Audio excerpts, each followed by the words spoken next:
Greetings from NeuronThemes. You can consider flipboxes as an alternative way to bring your content alive. This one is an attention seeker, so make sure to make the most out of it. Let us start on this tutorial. We have already added an introduction to our section. Let's search for the element and drag it onto the page. As you can see, the flipbox, when you hover over, you have two sides, the side A and side B. You can play around with the tools and the outcome will be amazing. Now that we have the element onto the page, let us get familiarized with the options.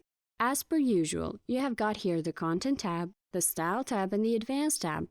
In the Content tab, you can customize all functional parts of the flipbox. Let's go through each one by one. First, note that there are two sub-tabs here, one being Content and the other being Background.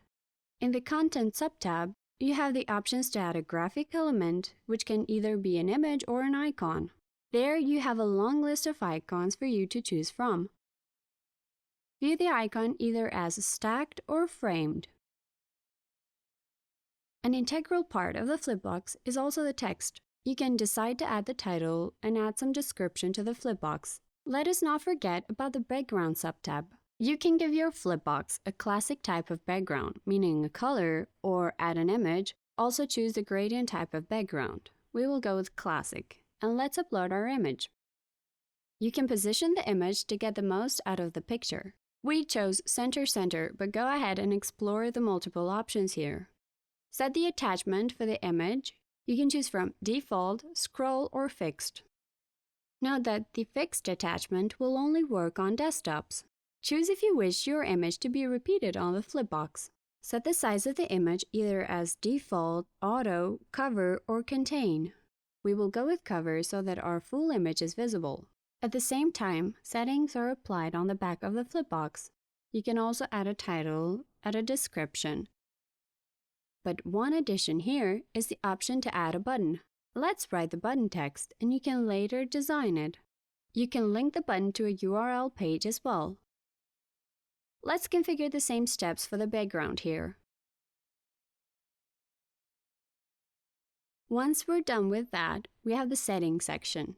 You can set the height for the flipbox, the border radius, choose an effect that will transition from the front and the back side of the flipbox. You can select a flip direction either up, down, left, or right. And to make your flipbox even cooler, switch the 3D depth option on to add a three-dimensional effect to it. Perfect! Now all we need to do is style our flipbox. Go to the Style tab. Here as well, we have the same division made to make it easier to configure each component on your flipbox. You can set padding values around your flipbox. Align it to the left, center, or right. Set a vertical position as well, all depending on your design. You can set a border for the flipbox. Now configure the icon. Set the spacing. You can choose a primary and secondary color. We want to keep it minimal. You can set the size for the icon as well as rotate it. Done with the icon, let's configure the title. Set a text color, also choose a style from the global typography list. The same configuration will go for the description as well.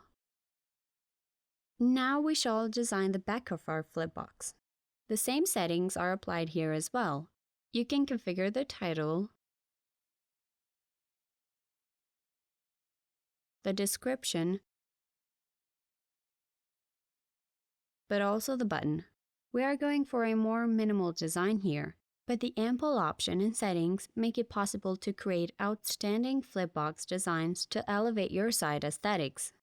We want to show 3 columns of flipboxes. All we need to do is copy the first flipbox and paste it onto the other columns. The same style will be attributed. All there is left to do is change the content, personalize it for each flipbox, and show various values for our section.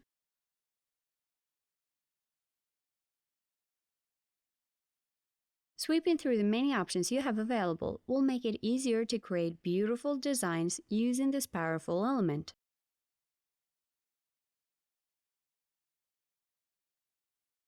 This concludes our video.